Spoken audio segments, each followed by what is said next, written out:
Viral একটা recipe আজকে তৈরি করে দেখাবো। শুধুমাত্র আলু আর কর্নফ্লাওয়ার দিয়ে খেতে অসম্ভব মজাদার, আর এটা ঝটপট বানানো যায় আর খেতেও মজা, ফ্যাটও বাড়বে আর বাচ্চারা আর বড় সবাই দেখতে পছন্দ করে খেয়ে নিবে।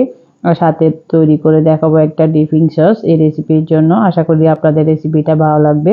তো চলুন রেসিপিটা শুরু করে নিই। প্রথমে দিয়ে দিচ্ছি এখানে 1 কাপ আলু। আমি এটা গ্রেট করে আগে থেকে নিয়েছি সিদ্ধ করে। তো আমি গ্রেট করে নিয়েছি যাতে মথার সময় এটা প্লেনভাবে হয়। তো এর মধ্যে দিয়েছি 1/3 কাপ উঁচু করে কর্নফ্লাওয়ার, এটাতে অবশ্যই কর্নফ্লাওয়ার দিতে হবে। সাথে অ্যাড করছি 2 টেবিল চামচ ময়দা।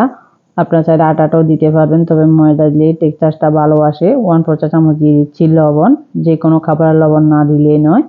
তারপর দিয়ে দিচ্ছি 2 টেবিল চামচ সাদা সয়াবিন তেল, আপনারা বাটারটাও ইউজ করতে পারবেন। তো এবার সবগুলো উপকরণ আমি একসাথে মেখে একটা মসৃণ ডো তৈরি করে নেব।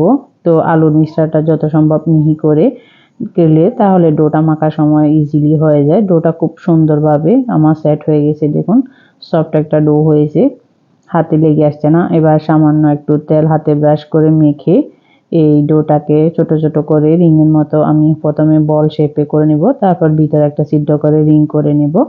আপনারা আপনাদের ইচ্ছে মতো শেপগুলো করে নিতে পারবেন, এখানে ধরা বাঁধা কোনো নিয়ম নেই। চাইলে আপনারা ললিপপের মতো করে নিতে পারবেন এরকম। তো আমি ভিতরে একটা সিদ্ধ করে নিচ্ছি যাতে ডিপিং সসটা ভিতরে বাহিরে প্রবেশ করে খেতে যাতে ভালো লাগে তার জন্য। তো আমি একটা চামচ দিয়ে ফুটো করে নিচ্ছি, যে কোনো স্টিক দিয়ে এটা ফুটো করে নিলে হবে। তো এভাবে করে আমি সবগুলো বানিয়ে নিব, খুবই সহজ, এটা আপনারা একবার দেখে বুঝতে পারবেন। আর আমি যেভাবে করতেছি আপনাদের করবেন তা এটা কোনো বাধ্যতা নেই। তো আমি এভাবে সবগুলো করে নিয়েছি। এই অবস্থা আপনারা ডিপ ফ্রিজে এটাকে সংরক্ষণও করতে পারবেন। সময় হলে নামিয়ে মাত্র সিদ্ধ করে এটা ডিপিং সসের সাথে মিশিয়ে খেতে পারবেন। তো একটা প্যানে আমি পর্যাপ্ত পরিমাণে পানি ফুটিয়ে দিয়েছি আর 1 চা চামচ তেল দিয়ে দিয়েছি যাতে এটা একটার সাথে একটা লেগে না যায়। তো এবার আমি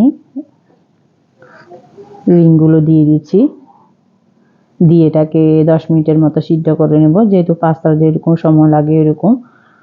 তো এটা আমি কিছুক্ষণ না নেড়ে এটাকে বয়েল হতে দিয়েছি। বয়েল হয়ে গেলে এবার আমি এটাকে নেড়ে দিচ্ছি যাতে এটা পরবর্তীতে বলক উঠতে এটা ছড়ে ছিটিয়ে সিদ্ধ হতে থাক। আর এদিকে একটা ডিপিং সস তৈরি করে নেব, এর জন্য দিয়ে দিচ্ছি 1 চামচ মরিচের গুঁড়া, 1 চামচ দিয়ে দিচ্ছি সাদা তিল, 1 টেবিল চামচ দিচ্ছি ধনে পাতা কুচি, 1/2 চা চামচ দিচ্ছি কাঁচা মরিচ, 2 টেবিল চামচ দিয়ে দিচ্ছি টমেটো সস, 1 টেবিল চামচ দিচ্ছি সয়া সস, 1 চা চামচ দিয়ে দিচ্ছি চিনি, আর 2 টেবিল চামচ তেলের মধ্যে 1 টেবিল চামচ দিয়ে দিচ্ছি রসুন কিমা, দিয়ে আমি একটু গোল্ডেন ব্রাউন করে এটাকে বাগার দেব।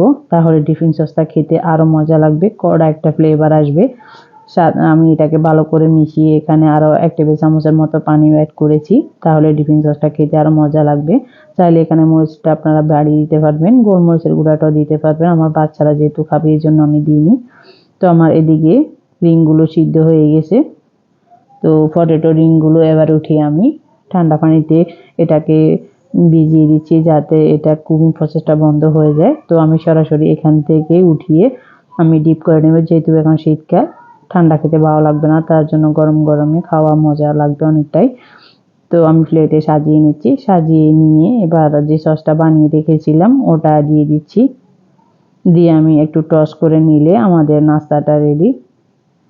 আসলে আপনার বাসায় ট্রাই করতে পারবেন, অসম্ভব মজা হয়েছে। আমার ছোট ছোট বাচ্চারা অনেক মজা করে খেয়েছে, আমার কাছে অনেক ভালো লেগেছে। তো যদি রেসিপিটা আপনাদের কোথাও একটু ভালো লেগে থাকে তাহলে চ্যানেলটি সাবস্ক্রাইব করবেন, আর বেশি বেশি করে ফ্রেন্ডস এবং ফ্যামিলির সাথে শেয়ার করবেন। আর আপনাদের কেমন লেগেছে আপনারা কমেন্ট সেকশনে জানাতে পারেন, আর বাসায় ট্রাই করলে। আজ এ পর্যন্ত, দেখা হবে অন্য কোনো রেসিপি নিয়ে। ভালো থাকুন, সুস্থ থাকুন, আল্লাহ হাফেজ।